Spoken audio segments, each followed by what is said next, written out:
રામાનંદ સ્વામીને જે પ્રત્યક્ષ શ્રી કૃષ્ણના દર્શન થયા તે રામાનંદ સ્વામીના એટલે ધર્મદેવને જે કોના ભગવાનના શ્રી કૃષ્ણના દર્શન થયા તે શું કે રામાનંદ સ્વામીના પરમ પ્રાપ્તિ થયા એ આપણે જોયું બરાબર. માટે તે રામાનંદ સ્વામી જ આ લોકમાં એક અદ્વિતીય સદગુરુ છે એવો નિશ્ચય એમણે કર્યો. કહેવાનું તાત્પર્ય શું છે કે ભાઈ ભગવાનને મળેલા હોય એ તમને મળે તો પણ ભગવત સાક્ષાત્કાર કરાવી શકે બરાબર. કાલે આપણો આ અનુક્રમ આખો જોયો હતો એટલે આજે પાછી ચર્ચા નહીં કરતા, આગળ વધીએ થોડી કથાના ક્રમને આગળ વધારીએ. એ નૃપ ધર્મદેવે એવો નિશ્ચય કરીને ભાર્યા સાથે સર્વભાવથી એટલે કરણત્રયની એક રૂપતાથી. કરણત્રય એટલે ખબર ને, મનસા વચના કર્મણા એટલે શું છે, મન કર્મ અને વચનથી ત્રણની એક રૂપતાથી શું છે, રામાનંદ મુનિના શરણને પામીને તેમના થકી સંસાર સાગર તરવામાં મુખ્ય સાધનભૂત ભાગવતી દીક્ષા ગ્રહણ કરી. કળિયુગને વિશે સંસાર સાગર તરવાનો એક જ રસ્તો છે શરણાગતિ, અને શરણાગતિ માટે તમારે ભાગવતી દીક્ષા ગ્રહણ કરવી પડે. એ તે વૈષ્ણવ સંપ્રદાયમાં શરણાગતિનો મંત્ર આપવામાં આવે છે. એ તે વૈષ્ણવ સંપ્રદાયની પરંપરા પ્રમાણે એ સંપ્રદાયમાં એ શરણાગતિના મંત્રનો જપ કરવાથી અને એમાં જે નિયમ કયા હોય એ પ્રમાણે વર્તવાથી જ મોક્ષ થાય. બીજો કોઈ રસ્તો આ કળિયુગને વિશે દેખાતો નથી બરાબર. ચાલો, આ બાબતમાં આપણે ઘણી વખત ચર્ચા કરી છે એટલે અત્યારે વિસ્તારભાઈથી વધારે જણાવતા નથી. એનો પ્રકાર કહે છે. હવે શું દીક્ષા ગ્રહણ કરી એનો પ્રકાર લે આમાં જ આવી ગયો બરાબર. રામાનંદ મુનિએ પણ ઉત્તમ મુમુક્ષુ ધર્મદેવને તુલસી કાષ્ટની બેવડી કંઠમાં પહેરવાની માળા આપીને સાક્ષાત ભગવાન શ્રી કૃષ્ણે પોતાને ઉપદેશ કરેલો અષ્ટાક્ષર શ્રી કૃષ્ણ મંત્રનો ઉપદેશ કર્યો. શું કર્યો? રામાનંદ મુનિએ તુલસીની કાષ્ટની આ બેવડી માળા છે ને ધર્મદેવને કંઠને વિશે ધરાવી અને પછી ભગવાન શ્રી કૃષ્ણએ જે એમને ઉપદેશ કરેલો પણ રામાનંદ સ્વામીને એ મંત્રનો એમને ઉપદેશ કર્યો. કયો મંત્ર? અષ્ટાક્ષર મંત્ર. બે મંત્રનું સ્તોકથી સ્વરૂપ કહે છે, જેમાં શ્રી કૃષ્ણ અને તોમ પદ અનુક્રમથી આવે છે અને મધ્યમાં ગતિપદ આવે છે અને અંતમાં મમ એવા બે મકાર આવે છે. શ્રી કૃષ્ણ તોમ ગતિર્મમ એવો આ આદિ મંત્ર છે. આ મંત્ર વૈષ્ણવપણાને પમાડનારો છે, એટલે એક શ્રી કૃષ્ણની સરળતા જણાવનારા જે મંત્રથી પોતાના સ્વરૂપને અનુરૂપ ઉપાય નિષ્ઠતાની સંપત્તિ વૈષ્ણવપણું સિદ્ધ થાય છે એવો આ મંત્ર કયો. કહેવાની શું છે કે ભાઈ શ્રી કૃષ્ણ ભગવાનની જે સરળતા છે તે જ આ મંત્રમાં આવે છે બરાબર. એની આખી વાત કરી દીધી. શબ્દ ભગવાન તરીકે શ્રી કૃષ્ણ લીધા. તમ એટલે તમારા તરફ ગતિ એટલે મારી ગતિ અને મમ એટલે મારી ગતિ થાવ એમ. તો એમાં શું વૈષ્ણવપણાને પમાડનારો છે એટલે શું છે, એ ભગવાનની શ્રી કૃષ્ણ ભગવાનની જે સરળતા છે એને આપનારો છે. તમે શ્રી કૃષ્ણ ભગવાનની શરણે જાઓ તો વિષ્ણુની શરણે જાઓ તો જ તમે વૈષ્ણવ કહેવાઓ ને. એટલે ભગવાનના શરણે જવાથી જ કોઈ પણ વૈષ્ણવ થાય. બાકી કહેવાથી પોતે કહી દે કે હું વૈષ્ણવ છું એટલે કોઈ વૈષ્ણવ તો થઈ જાય. એટલા માટે અહીંયા કહ્યું કે ભાઈ શ્રી કૃષ્ણની શરણતા જણાવનારા જે મંત્રથી પોતાના સ્વરૂપના અનુરૂપ ઉપાય નિષ્ઠતાની સંપત્તિથી. ઉપાય નિષ્ઠતાની સંપત્તિથી એટલે શું કે ભાઈ જે કોઈ ઉપાય તેના માટે મોક્ષ માટે કરવાનો હોય કે શરણાગતિ પછી પણ જે કંઈ ઉપાય કરવાનો હોય એની સંપત્તિથી વૈષ્ણવ પરું સિદ્ધ થાય એવો આ મંત્ર છે. એટલે શું છે કે ભાઈ તમે આ ઉપાય કરો. કયો ઉપાય? શરણાગતિ સ્વીકારી લો. એ ઉપાયથી જ તમારું વૈષ્ણવ પરું પણ સિદ્ધ થાય. કોની પાસે? ભગવત ભક્ત જે એમ કહે કે હોય એને કોની પાસે કરવાનો? અત્યારે ધર્મકુળમાં ભગવાને સ્થાપેલી છે અનુક્રમથી આ દીક્ષા પરંપરા, એટલે એમણે આપવાનો હક છે. એટલે આ એક ગ્રહસ્થને આપનારો મંત્ર છે બરાબર. બીજો મંત્ર જેમાં બ્રહ્માહમ પદ પ્રથમ છે અને પછી દા એટલે અક્ષર અંતમાં જે છે તે એવું કૃષ્ણ પદ જેમાં છે તે પછી સો અસ્મિ પદ જેમાં અંતે આવે છે એટલે બ્રહ્મા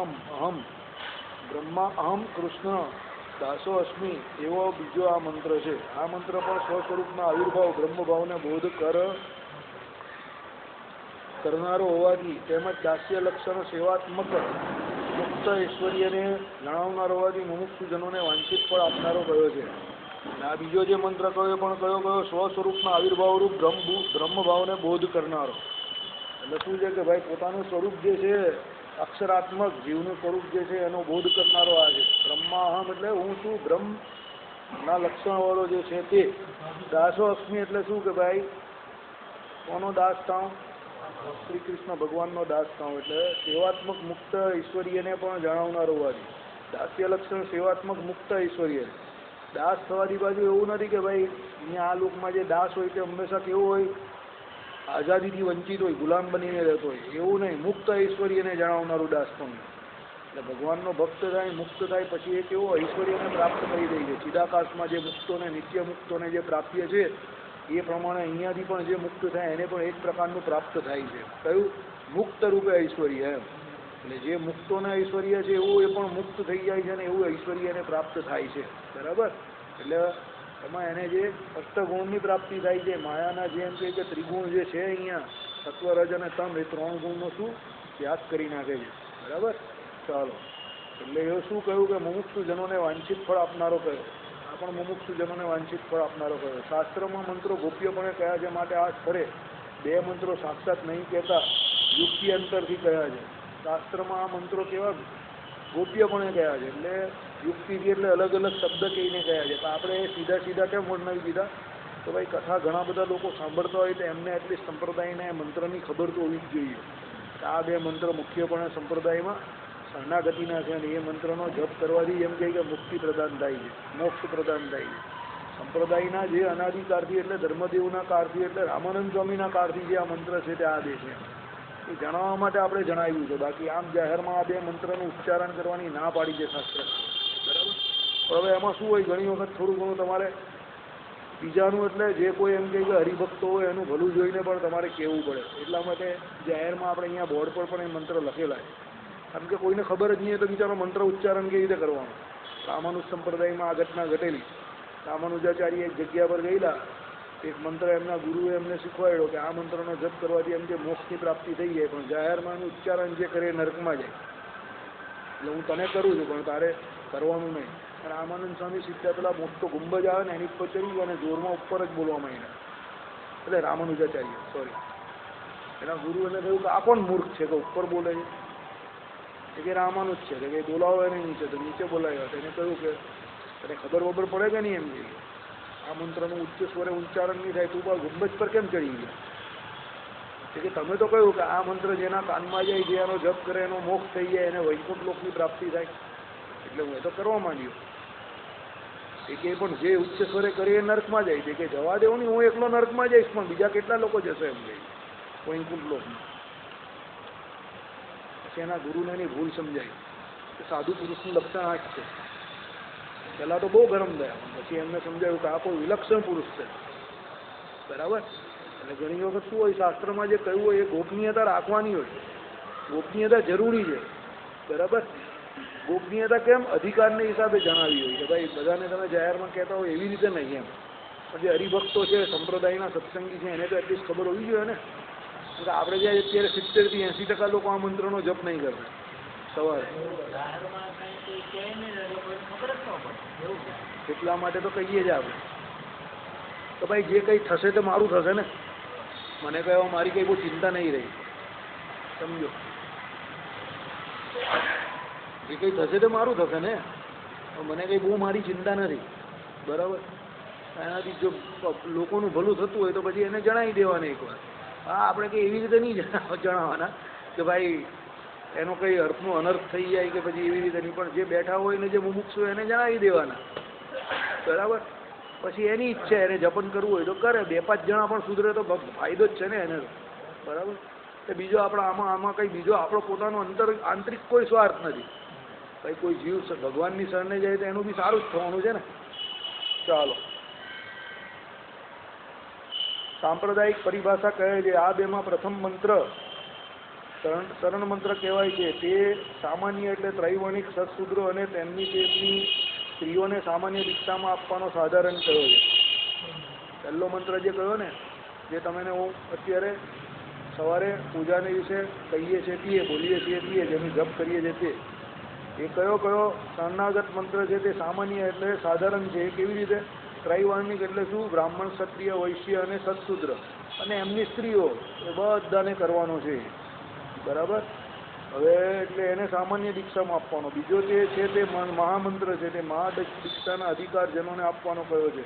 માટે તે વિશેષ અસાધારણ કયો છે. હે રાજન, એમ તમે જાણો, સામાન્ય દીક્ષા અને મહાદીક્ષા એવા વ્યક્તિ દીક્ષા 2 પ્રકારની છે. એમાં યથા અધિકાર 2 મંત્રનો ઉપયોગ છે. માટે એવી પરિભાષા કરી છે. આનું વિવેચન 4th પ્રકરણમાં દીક્ષા વિધિથી સ્પષ્ટ થશે. સામાન્ય દીક્ષા એટલે જે ગ્રહસ્થાશ્રમની દીક્ષા છે એ સામાન્ય દીક્ષા છે. અને મહાદીક્ષા જે ત્યાગીની દીક્ષા છે તે મહાદીક્ષા છે. ચતુર્થ પ્રકરણમાંનો વિશેષ ઉલ્લેખ કરેલો છે દીક્ષા પ્રકરણમાં. આપણે તમને અત્યારથી આટલું જણાવી દઈએ, બરાબર. એટલે જે ગ્રહસ્થ છે એને સામાન્ય દીક્ષા આપવામાં આવે છે, એને આ પહેલો મંત્ર જે છે તે આપવામાં આવે છે, અને જે ત્યાગી છે એને બીજો મંત્ર આપવામાં આવે છે. બંને મંત્રનો અર્થઘટન તો એક જ થાય છે, પણ બીજો મંત્ર ત્યાગીને જપવાનો છે અને પહેલો મંત્ર જે છે તે ગ્રહસ્થે જપવાનો છે. ચાલો, ઉપરના બે મંત્રોનો ઉપદેશ કર્યા પછી રામાનંદ મુનિએ ધર્મદેવને મુમુક્ષુઓએ અવશ્ય અનુષ્ઠાન કરવા યોગ્ય સદ્ધર્મનો ઉપદેશ કર્યો. ભાઈ, મુમુક્ષુ છે એ કંઈ બોલવાથી મુમુક્ષુ નહીં થઈ જતો, એની કંઈક જવાબદારી છે. સદ્ધર્મ એટલે શું? સાચા ધર્મો જે શાસ્ત્રોમાં કહે એ સદ્ધર્મ. કલ્પિત ધર્મ, પાખંડ ધર્મની, પોતે માનેલા ધર્મની, સ્વકલ્પિત પોતે જ માનેલા ધર્મો હોય ઘણા બધાને, બરાબર, પાખંડ ધર્મ હોય, એવા નહીં, સદ્ધર્મ. એટલે શું છે? સદ્ધર્મનો ઉપદેશ કર્યો. જે સદ્ધર્મનું અનુષ્ઠાન કરવાથી અનુષ્ઠાતા આલોક અને પલ્લોકમાં પૂજ્ય થાય છે, એટલે શ્રેયને પામે. સદ્ધર્મનું પાલન કરવાથી જીવ, સદ્ધર્મ અને સ્વધર્મ, પોતાનો જે ધર્મ છે તે, એનું પાલન કરવાથી જીવ આલોક ને પલ્લોકને વિશે સુખ્યો થાય છે, પરમ શ્રેયને પામે છે. હવે વિધિ નિષેધરૂપ ધર્મ વિશેષોનો ઉપદેશ કરતા પ્રથમ તેના સર્વ અધિકારીઓનો નિર્દેશ કરે છે. વિધિ એટલે જે શાસ્ત્રોમાં કરવાના કયા તે, અને નિષિદ્ધ એટલે જે કર્મો નથી કરવાના કયા તે, બરાબર, એનો ઉપદેશ કરે છે. અને એમાં અધિકારીઓનો નિર્દેશ કરે છે કે ભાઈ આ વિધિ અને નિષેધમાં કોનો અધિકાર છે, બરાબર. એ ધર્મ મેં પ્રવર્તાવેલા આ ઉદ્ધવ સંપ્રદાયમાં રહેલા જે પુરુષો અને સ્ત્રીઓ હોય તેમના નિયમથી પાળવાના સદ્ધર્મો મેં જે મુમુક્ષુઓને ધર્મોપદેશ આપવાની આજ્ઞા આપેલા તમોને હું કહું છું. એટલે શું છે કે એમને જે પ્રવર્તાવેલા છે તે મુમુક્ષુઓને ધર્મોપદેશ આપવાની આજ્ઞા આપેલા તમોને હું કહું છું. એટલે શું? તેમના નિયમથી પાળવાના સદ્ધર્મો મેં જ મુમુક્ષુઓને ધર્મોપદેશ આપવાની આજ્ઞા આપેલા તમોને હું કહું છું. જે ધર્માચાર્ય થાય તેણે તે અધિકારીઓના ધર્મો અવશ્ય જાણવા જ જોઈએ. ધર્મોના જે આચાર્ય હોય તેની શું ફરજ છે કે એને દરેકના ધર્મો જોવા જોઈએ, બરાબર. કારણ કે એને એ ઉપર બીજાને વર્તાવાના છે. આચાર્યનું પ્રથમ લક્ષણ જે છે કે પોતે તો ધર્મમાં વર્તાવાનું છે, પણ બીજાને પણ ધર્મમાં વર્તાવવા પડે. એટલે એને બધાના ધર્મ ખબર હોય તો જ વર્તાવી શકે ને. રાજા હોય એને બધા કાયદા ખબર હોવી જોઈએ, ના ખબર હોય તો પાછો એવો કાયદાનો નિષ્ણાત રાખે. કારણ કે કોણ કયા કાયદાનું ક્યારે ઉલ્લંઘન કરે અને એને શું સજા કરવી એ તો રાજાને ખબર હોય તો જ ન્યાય આપી શકે, બરાબર. અત્યારે ન્યાયપાલિકા અલગ છે, અલગ વાત છે. આ તો એક જ્યુડિશરી હોય તો અત્યારે ન્યાયાધીશની વાત છે, તો ન્યાયાધીશ એ પ્રમાણે કરે, એટલે LLM કરવું પડે. ત્યારે પહેલાં રાજા હતો તો રાજા એવું કરતા હતા. ચાલો, અહીંયા ધર્મચાર્ય છે, આખા સંપ્રદાયને ધર્મમાં રાખવાનો હોય, એટલે એને દરેકના ધર્મનો વિશે એમને પૂરેપૂરી માહિતી હોવી જ જોઈએ.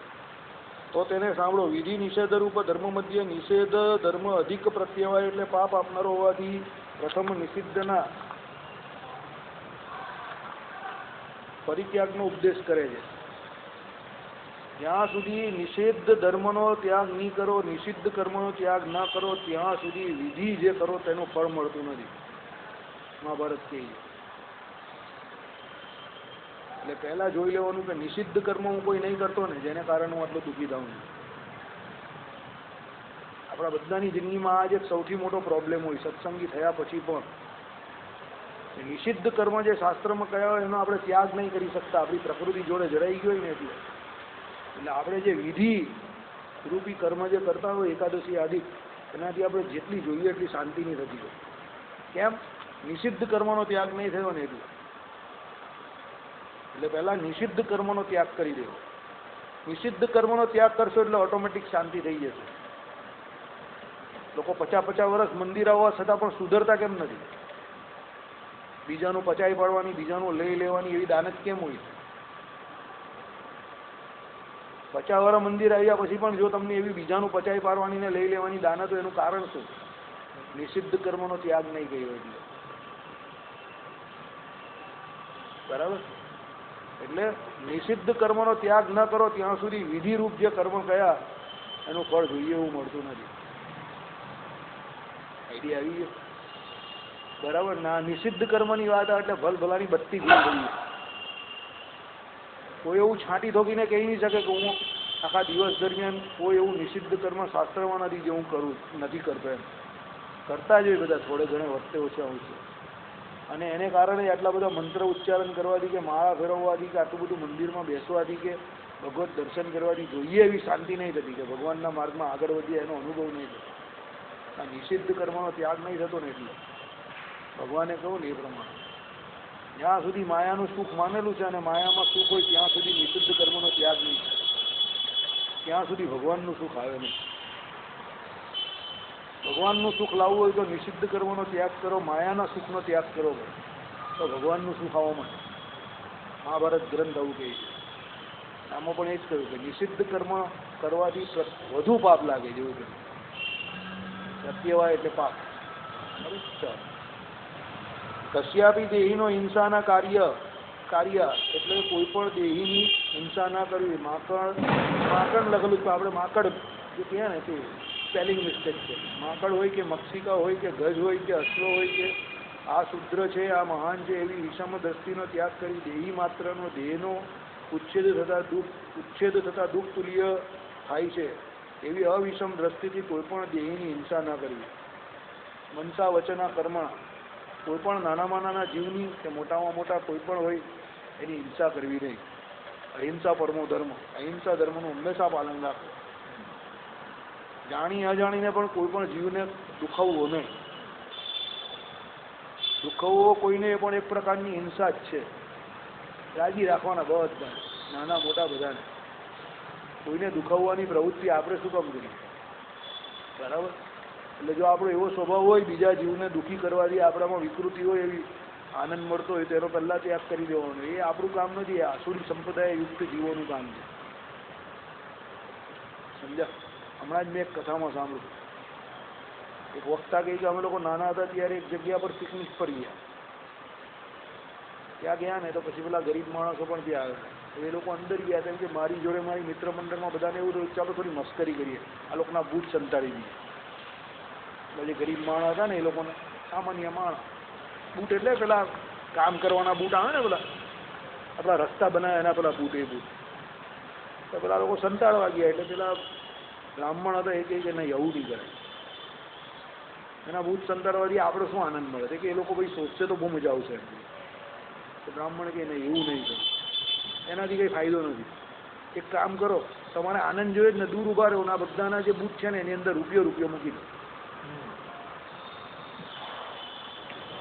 તો મૂકી દઉં, એક રૂપિયો મૂકી દઉં. આ મહેનત કરીને ખાનારા માણસ છે, બૂટની અંદર રૂપિયો જોશે ને તો બધા જે ખુશ થશે ને એનાથી તમને વધારે આનંદ આવશે.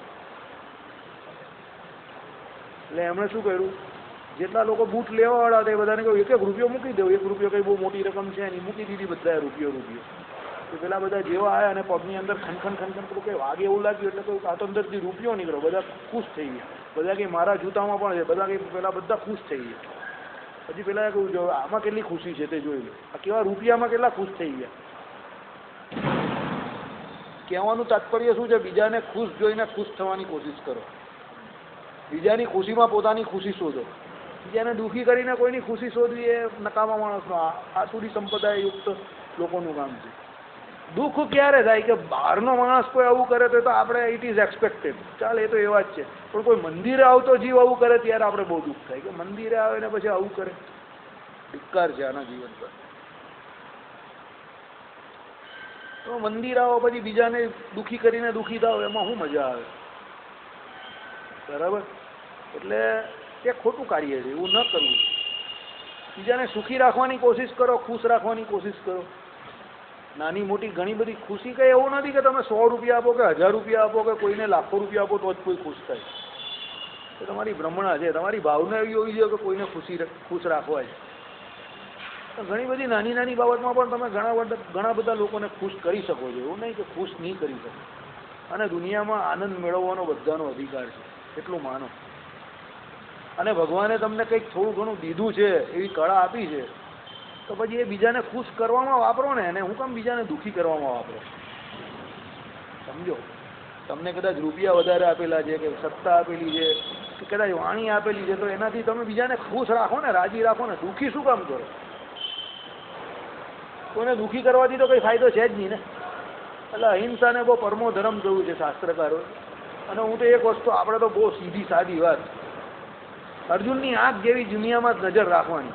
અર્જુનની આંખ એટલે ખબર ને તમને, દ્રષ્ટિ તમારી તમારા હેતુ પર જ હોવી જોઈએ, એ ઉપર જ હોવી જોઈએ. બીજી કોઈ આજુબાજુ નજર કરવાની જરૂર નથી. હમણાં જે અમારી સોસાયટીમાં મહારાજ આવ્યા, અમુક જણ કે સો કોલ્ડ મહારાજ હતા. મહારાજ બની ગયેલા મહારાજ પેલા ધોતિયા કોઈ કઈ દીધું નહીં એને. મારા બાપુજીએ તો પર રસોડામાંથી એને 2 રોટલી આપી દીધી. તો કોઈ બાજુવાળા પેલા બેને પૂછ્યું કે એમ કે બની બેઠેલો મહારાજ લાગે છે, 2 રોટલી શું કામ આપી એને? મારા બાપા કઈ બની બેઠેલો હોય તો બી રોટલી જ લઈ ગયો જ નહીં. રોટલીનું શું કરવાનું, બહુ તો ખાઈ જશે. બની બેઠેલો છે, ચાલે ભાઈ માની લીધું. આપણે 2 રોટલી જ આપી જ ને, આપણે કાં કરોડો રૂપિયા આપી દીધા. રોટલી તો ખાવાનો જ છે ને બહાર જઈને. બહુ તો એમ કહે છે કે આ મૂરખ છે, ચાલે પણ રોટલી જ ખાવાનો જ ને, કાં જવાનો છે? કહેવાનું તાત્પર્ય શું છે? બીજાની નાની નાની ખુશીમાં પોતાની ખુશી શોધો, બસ તો તમે ખુશ, ભગવાન ખુશ, તમે પણ ખુશ. બીજાને દુઃખી કરીને તમે જો ખુશ થતા હો ને તો એ તમારી આસુરી બુદ્ધિ છે. શાસ્ત્રોમાં આ બધા આસુરી બુદ્ધિવાળા માણસો એના લક્ષણ છે, આપણા લક્ષણ નથી. બરાબર? ચાલો, એટલે મન વચન કર્મથી કોઈને દુઃખી નહીં કરવાના, સુખી બધાને ખુશ જ રાખવાના. ને બોલો એટલે એવું બોલો કે તમારા શબ્દનું સામેવાળાને એમ થોડી હૈયાધાર ના થાય કે નહીં મારું સારું થશે એમ. કોઈક દુઃખી માણસ હોય ને એ પણ તમારી પાસે આવ્યો હોય તો એને જરા હૈયાધાર ના આપો કે નહીં શાંતિ રાખ ભાઈ, સારું થઈ જાય તારે. અને તમે માનશો, તમે એવું માનો છો, ધીમે ધીમે ધીમે ભગવાન બધાનું સારું કરે જ છે. પરમાત્મા બહુ કૃપાળુ છે. ઘણી વખત આપણે પોતાને શું છે કે બહુ અસહનશીલતા આવી જાય છે, બાકી પરમાત્મા બહુ પરમ કૃપાળુ છે. બધાનું સારું કરતા જ હોય, એવું નહીં કે નહીં કરતા. પરમાત્મા કોઈનું ઉદાહરણ નહીં રાખતા, યાદ રાખજો. ભગવાન કોઈનું ઉદાહરણ નહીં રાખતા. એ તો આપણે આપણા કર્મ હેરાન કરતા હોય, દુષ્કર્મ હેરાન કરતા હોય. ભગવાનનું ભજન કરતા હોય એટલે સારું કરે છે. એટલે કોઈ આવ્યો હોય બચારો, કોઈ કર્મનો તૂટેલો હોય તો એને વધારે નહીં તોડવાનો, થોડી ઘણી હૂંફ આપવાની. વાણી બહુ શુદ્ધ રાખવાનું. વાણી અને પાણી બંને ગાળીને વાપરવા. બરાબર? એમાં જ ફાયદો છે. બહુ બેફામ નહીં બોલવાનું કોઈને. અને મસ્તી મજાક પણ તમને જેટલા તમારા મિત્ર મંડળ વર્તુળમાં જેટલા એવા લાગે એની જોડે જ કરવાની, બધા જોડે નહીં. અમુકને બહુ હૈયું ભરાઈ આવતું હોય, અમુકને બહુ જલ્દી દુઃખ લઈ લાગતું હોય, એટલે એની જોડે બહુ માથાકૂટ નહીં કરવાની. એવા હોય ખડતલ માણસ હોય જેને પણ મસ્તી મજાક કરી હોય, એવા ખડતલ માણસ જોઈ ગયા પેલા 2 બેઠેલા છે, જો ટીકોને મલખાન, એની જોડે કરો, હેલ્લા બેઠેલા જ છે. તમારે એ લોકોને જે કહેવું હોય તે કહો, તમને જવાબ પણ મળશે અને સવાલ પણ મળશે. પછી તમે આ વિમલ જેવા જોડે કરો, પછી બીજો કોણ છે પેલો આવ્યો નથી આજે, પેલો પટલો સરકો અહીંયા બીજો એક બેસે જ છે, પેલો જેમીની ઋષિ ગયા, એ બિચારા ડાયા માણસો, એની જોડે મસ્તી મજાક કરવાની. પેલો ડીઓ તો ઠીક છે, હવે ડાયો પણ નથી એટલો. આ પેલો જેમીની ઋષિ તો બહુ ડાયો છોકરો છે, એની જોડે મસ્તી કરવાની. આ વિમલ જોડે બી બહુ મસ્તી નહીં થાય, કારણ કે ગંભીર માણસ છે. આ પેલા 2 જોડે કરો તમે, ફ્રી સ્ટાઇલ કુસ્તીવાળા છે, તમને બધા સવાલના બી જવાબ મળશે અને તમે પણ હોશિયાર થશો થોડા. બધા જોડે હું મસ્તી કરવાની, આની જોડે બી બહુ મસ્તી નહીં થાય, આ બી સીધો માણસ. બરાબર? એટલે આ ભાઈ બી બહુ સીધા છે, સુનિલભાઈના મોટા ભાઈ. બરાબર? આવી રહ્યા સુનિલના મોટા ભાઈ. બંને ભાઈઓમાં કેટલો ફેર છે. બરાબર? એટલે એવું હોય એમ, બધે એક સરખું થોડું, દરેક પાણી કંઈ એક સરખા માપથી થોડું મપાય. જેને જે ન ગમતું એ ન કરવાનું એની જોડે. આપણે શું કામ કરવું? અમે 3 અંદર મસ્તી કરીએ, અમે કોઈ બીજાને નહીં છેડીએ. મારે શું કામ? એ 2 કદાચ કરતા હોય તો મને હું નહીં કરું. આપણે શું કામ છે? સમજ્યા? હમણાં જે વક્તા બહુ ઊંચું બોલ્યા, હસી હસી મેં મહાભારત હો ગઈ. ऊंची बात करी हमने, हम के आप ऐसा समझते हो कि हंसी तो अच्छी बात है, लेकिन हंसी हंसी में महाभारत हो गई. यूपी बाजू कहेवत है, हंसी हंसी में महाभारत हो गई. એવું કેમ કહેવાય ખબર છે તમને? પેલો દુર્યોધન પેલા પાણીમાં પડી ગયેલા ને, દ્રૌપદીને હસવું આવી ગયેલું ને, એટલે પછી ત્યાંથી મહાભારત થઈ ગઈ. એટલે એવું હકીકતમાં એવું નહીં હતું. પેલાને તો મત્સર્ય ભાવ હતો, એવું થયેલું એવું એટલા માટે. પણ લોકો એ બાજુ એવી કહેવત કહે છે કે હસી હસીમાં મહાભારત હો ગઈ એમ. એટલે બધા જોડે એવું હસવું એવું ના હોય. ગંભીર ચર્ચા ચાલતી હોય ત્યાં હસવાની પણ ના પાડી છે વિદુરજીએ. બરાબર? દરેક જગ્યા પર હસાય પણ નહીં. પછી કોઈ પોતાના દુઃખની વાત કરતો હોય ત્યાં પણ ના હસાય, પછી સ્મશાનમાં જઈને ના હસાય. અને તમારાથી મારી જેમ કંટ્રોલ નહીં થતું હોય તો જરા રૂમાલ મૂકી દેવો કે બહાર નીકળી જવું એમ. અમુક જગ્યા પર મને એવું થાય, મારો પોતાનો પણ એ પ્રોબ્લેમ છે, કારણ કે ગાંભીર્ય રસ મારામાં બી થોડો ઓછો છે. અને મને એવું લાગે કોઈ કહે કે ભાઈ મરી ગયો તો મને એમ જ થાય, ઝાડ જઈને જગ્યા થાય, મારાથી એવું બોલાઈ જ જાય તરત જ. એટલે પેલો હકીકતમાં જ એવું હોય, પણ એવું જાહેરમાં બોલાય નહીં એમ. એ શિષ્ટાચારની વિરુદ્ધ છે, મને ખબર. પણ મારાથી બોલાઈ જાય ઘણી વખત, એટલે હું શું તરત આમ ઝાડ એવું બોલે એટલે ભાઈ રૂમાલ કાઢીને અંદર બોલી દઉં, ઝાડ જાય ને જગ્યા થાય એમ. કોઈને કંઈ કામ ન હોય નહીં એટલે આપણાથી એવું બોલાઈ જાય ડાયરેક્ટલી કે ઝાડ ગયું ને જગ્યા થઈ, પણ એવું બોલાય નહીં એમ. હું ભલે બોલું છું તો પણ ન બોલાય. તમે કહો તમે જ નહીં, કોશિશ કરું છું કે એવું ન બોલાવું જોઈએ. જો એક વસ્તુ બહુ ઊંચી છે સમજો, બધી આશાઓ શાસ્ત્રની જે છે ને એ મનુષ્ય ઉપર છે, સમજવા જેવી બાબત છે. આપણે બધા જે હસે છે એ પણ ને જે નથી હસતા એ પણ, જે મજાક કરે એ પણ, શાસ્ત્રોની બધી આશા મનુષ્યો ઉપર છે. મનુષ્યો ઉપર પણ, જે મનુષ્યોમાં પણ જે મંદિર આવે છે ને ધર્મોમાં માને છે ને એની ઉપર છે, બીજા કોઈની ઉપર કોઈને કઈ આશા નથી. એ જવાબદારી માનીને પણ આપણે સુધરવું જોઈએ, હું એવું માનું છું. પહેલાં હું તમારા જ કરતાં પણ જય સ્વામિનારાયણ હતો, બહુ મજાક મસ્તી કરતો હતો, બરાબર. તો પછી મને ધીમે ધીમે જે શાસ્ત્ર પરનો પૂર્વાપરનો સંબંધ સમજાયો ને પછી મને લાગ્યું કે શાસ્ત્રોની આશા જે છે તે તો આપણી ઉપર જ છે, તો પછી આપણે થોડાક સુધરવું જોઈએ. રસ્તે ચાલતા ઉપર તો શું આશા રાખો તમે? એ તો રસ્તે ચાલતાને બી છેડી દે, એ બટાકો તો ગોળ ગોળ બટાકો, પેલો વિચાર કરવા કોને કહીએ? પેલો બિચારો કોઈ ગોળ મટોળ માણસ હોય એને દૂરથી જ પેલો કે ગોળ ગોળ બટાકો, એટલે પેલો બિચારો એવો સર ખિસ્યાનો પડી જાય. પછી પેલો નીચો એટલે નીચું નીચો બટાકું ગબડી જશે, ગબડી જશે એમ કરીને બોલે પેલો. એટલે પેલો બિચારો વધારે શરમાય એમ કરીને, એ બટાકું ઉપર જો, એ આંખ આવી એમ કરીને, એટલે પેલો બિચારો વધારે ભાઈ ઝડપથી ચાલવા માટે આમ કરતો, બરાબર. પણ એવું હકીકતમાં ના કરવું જોઈએ, આપણા જેવા ના કરવું જોઈએ. એ કરે તો વાંધો નહીં, પણ આપણે ના કરવું જોઈએ. કેમ? એનાથી અંદરથી પેલાને દુઃખ થાય ને, એ હિંસા છે એક જાત, બરાબર. ચાલો આગળ જઈએ. હવે દેહીની હિંસા ના કરવી, અથવા કશ્યાપી એટલે અનુકૂળ દેહીની જેમ હિંસા ના કરવી, તેમ પ્રતિકૂળ સર્પ વિષની આદિ કે દેહીની પણ ન કરવી, એવો અર્થ કરવો. ખેતરામાં કરે છે ને બધા ખેડૂતોને કે ભાઈ ખેતરની અંદર સર્પ વિષી એવો હોય તો ફટાફટ મારી નાખે, એને પણ ના પાડી છે. કોઈ કહે કે ભાઈ આમ ને તેમને, ભગવત ભક્ત માટે ના પાડી છે, જેને મોક્ષ કરવો છે એના માટે ના પાડી છે. બીજાની વાત બધી છોડી દેજો.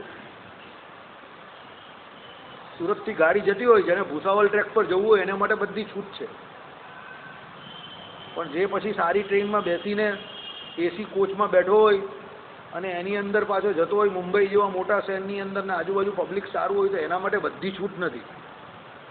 એને થોડા ઘણા કાયદાનું અમલીકરણ કરવું પડે, નહીં તો અંદર પોલીસ આવી જાય. ઓલા ભૂસાવલ ટ્રેકમાં બધા જ એક સરખા હોય, કોઈ કોઈને કંઈ બોલે હોય નહીં ને બધા જ કાયદાનું ઉલ્લંઘન કરતા હોય તો કોઈને ખબર પણ નહીં પડે, કારણ કે કાયદો શું છે જ કોઈને નહીં ખબર. તો સમજો, આ એવી વાત છે.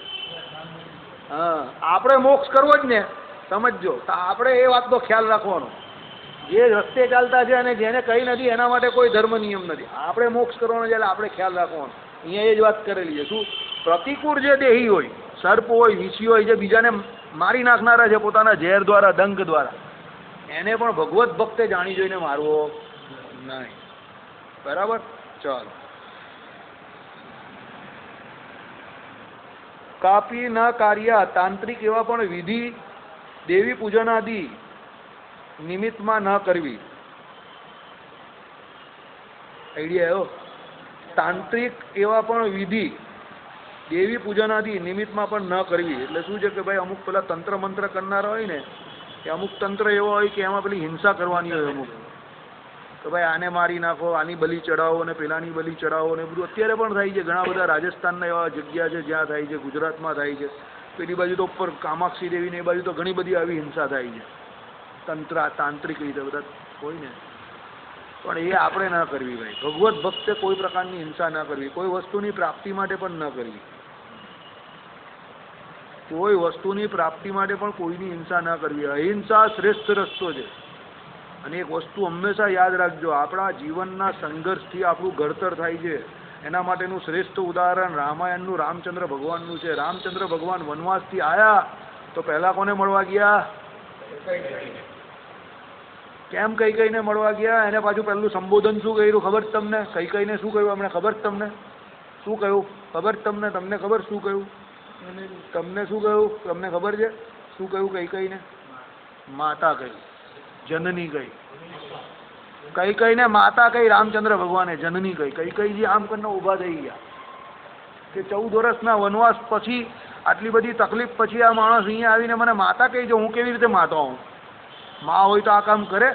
ત્યારે કૈકેયીએ કહ્યું રામને, શું કહ્યું? તો હું તારી માતા નથી, તારી મા તો કૌશલ્યા છે.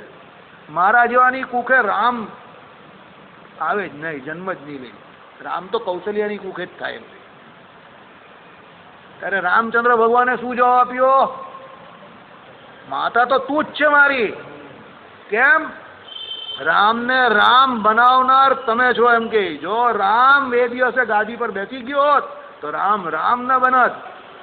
રામ વનવાસ થયો રામજીને, અને રામ વનમાં ગયા અને આટલી બધી માથાકૂટ થઈ, ત્યારે લોકો રામને ઓળખશે કે નહીં, રામમાં કઈ દમ હતો, રાવણને મારીને આયા, આટલું બધું કર્યું, હવે રામની ઓળખાણ થઈ એમ. એટલે સંઘર્ષમાં જ આપણું ઘડતર થાય છે, સમજજો. સંઘર્ષ કરતા હોવ, ખરાબ સમય એમાં પણ કોઈની હિંસા કરવી નહીં.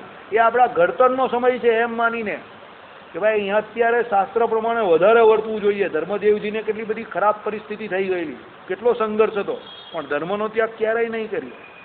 એટલે સંઘર્ષ આપણા માટે શું બનીને આવે છે? આપણો શિક્ષક બનીને આવે છે, આપણું ઘડતર કરે છે. અને એ સંઘર્ષના સમય પર જો આપણે ટકી ગયા તો સમજી લેવો આપણે ટકી ગયા.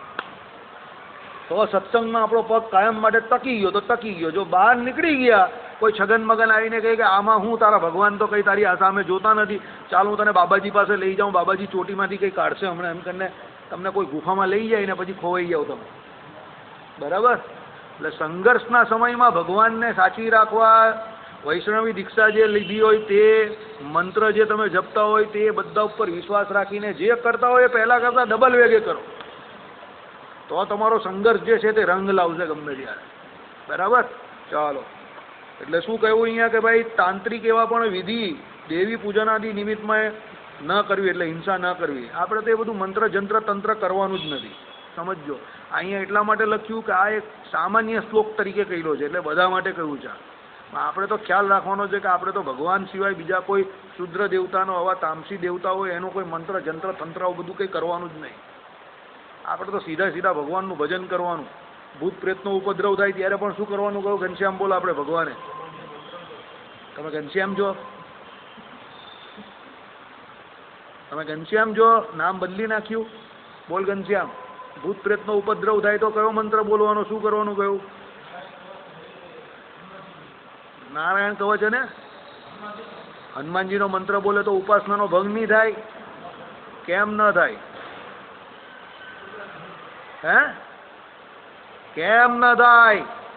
હું તને પૂછું છું અત્યારે પ્રતિવાદી તરીકે, હનુમાનજીનો મંત્રનો જપ કરો તો કોના ધર્મ? તો એ ધર્મદેવ કરે ને, તારા થોડા કુળ દેવતા છે, તું શું કામ કરે? તો શિક્ષાપત્રીમાં ધર્મદેવના, હા એમ બોલ, ભગવાનની આજ્ઞા છે. અબ બોલા ઠાકોર, અબ બોલા, ઠીક બોલા, ભગવાનની આજ્ઞા છે. ભગવાન આજ્ઞા કરતા હોય તો પછી એમાં ઉપાસનાનો ભંગ કાદી થાય, બરાબર? મુકુંદાસ સમજી ગયા ને? હા, ચાલો. એટલે શું છે કે ભાઈ તાંત્રિક એવા પણ વિધિ દેવી પૂજન આદિ નિમિત્તમાં ન કરવી. કિમ બહુના સ્ત્રોત એવા પણ દેવતા યાગ અને પિતૃયાગમાં હિંસા ના કરવી. સ્ત્રોત એટલે કયા? અશોકભાઈ ઉઠીને બોલી દો. સ્ત્રોત એટલે કયા? સ્ત્રોત, સ્ત્રોત એટલે વૈદિક કર્મ. સ્ત્રોત એટલે એનું પૂરું અર્થ શું થાય? સ્ત્રોત અને સ્માર્ટ બે પ્રકારના કર્મ આવે. તો સ્ત્રોત કર્મ કેમાં આવે? વેદોમાં શું આવે? શ્રુતિ આવે, એટલે એને સ્ત્રોત કર્મ કહેવાય. અને બીજી શું આવે? સ્મૃતિ, એટલે સ્મૃતિઓમાં જે કહેવાય તે કયા કર્મ કહેવાય? સ્માર્ટ કર્મ કહેવાય, બરાબર? એટલે શું કહ્યું કે સ્ત્રોત એવા પણ દેવતા યાગ, એટલે દેવતાઓની યાગ જે કરતા હોય એમાં પણ તમારે જો કંઈક હિંસાનું એવું કંઈ વિધિ કશે દેખાય તો પણ આપણે હિંસા કરવી નહીં. અને પિતૃયાગમાં પણ હિંસા ના કરવી. પિતૃઓને શ્રાદ્ધાદિક કરવાનું હોય ને, પહેલા લોકો શ્રાદ્ધમાં પણ આ બધું કરતા હતા, બરાબર? એટલે ભગવાને સીધી ના પાડી દીધી. શું કહ્યું તે સાંભળો. કોણે હિંસા ના કરવી? હવે એ આવે છે કોણે હિંસા ના કરવી. હવે કોઈ મને પૂછતું નહીં કે ભાઈ હિંસા કેમ આપણે કરવાની ના પાડી, કોણે કોણે નહીં કરવાની, તે સાંભળો એનો જવાબ. તો કૃષ્ણ સંબંધી દીક્ષાને પામેલા પારમ એકાંતિક સાત્વિક અધિકારીઓએ ન કરવી. એટલે આખો સંપ્રદાય આવી ગયો, આખો સંપ્રદાય આવી ગયો ને. બધાએ દીક્ષાનો જપ એ તો લીધો જ હોય ભગવાન પાસે, એટલે આચાર્ય મહારાજ પાસે દીક્ષા મંત્ર તો લીધો જ હોય. એટલે જેણે જેણે આ દીક્ષા મંત્ર લીધો અને આપણા સંપ્રદાયમાં આવી ગયા, એ કોઈએ મન વચન કર્મથી કોઈ પણ જીવ પ્રાણી માત્રની હિંસા કરવી નહીં. બરાબર? એટલે કોઈ યજ્ઞ યાગાદી કોઈ કે કોઈ શ્રાદ્ધ હોય કે કંઈ પણ હોય, પણ હિંસા કોઈની પણ કરવી નહીં. નાના મોટા કોઈ પણ જીવની હિંસા કરવી નહીં. બરાબર? હે દ્વિજ, પાનસમ દ્રાક્ષમાદુકમ ઇત્યાદિક પુલત્સ્ય સ્મૃતિમાં કહેલું 11 પ્રકારનું મદ્ય, ગૌડી, માધવી તથા પૈષ્ટી, આ મનુએ કહેલી 3 પ્રકારની સુરા આપતકારમાં પણ પીવી નહીં. 3 પ્રકારની સુરા અને 11 પ્રકારનું મદ્ય, આ બધી નશાકારક વસ્તુ છે. બરાબર? એ કોઈ દિવસ આપતકારમાં પણ ગ્રહણ ન કરવી. આપતકાર એટલે શું? કદાચ કોક તમને એવું કહે કે ભાઈ આ પી લે એટલે તું કદાચ નશામાં આવીને ઊંઘ આવી જશે અને સારો થઈ જશે. નહીં, એવું નહીં પીવાનું. બરાબર? હા, શરદી મટી. બરાબર? શરદી મટાવવા માટે ઘણા લોકો એવું પીએ છે, પણ એ તો પછી કે હું તો દવા તરીકે પીવું. પણ આપણે કંઈ એવું પીવાનું નહીં. આપણે કંઈ કામ નથી ભાઈ. તું શરદી મારી પાસે રહેવા દે ને એ તારું તારી પાસે રહેવા દે. મારે કંઈ એનું કામ નથી. તથા સુરામદ્યના સંસર્ગવાળું ઔષધ માત્ર આપતકારમાં પણ ભક્ષણ કરવું નહીં. ઔષધ હોય તો પણ ગ્રહણ કરવું નહીં. આપણે કહ્યું એ પહેલાં જ આવી ગયું. બરાબર? એટલે કોઈ પણ પ્રકારે 11 પ્રકારનું જે મદ્ય કહ્યું તે, 3 પ્રકારની સુરા કહી તે, અને માંસ એ હરિભક્ત માટે કાયમ માટે કેવું છે? ત્યાજ્ય છે. એને કદાપી ગ્રહણ કરવું નહીં. શ્રીપતિમ શ્રી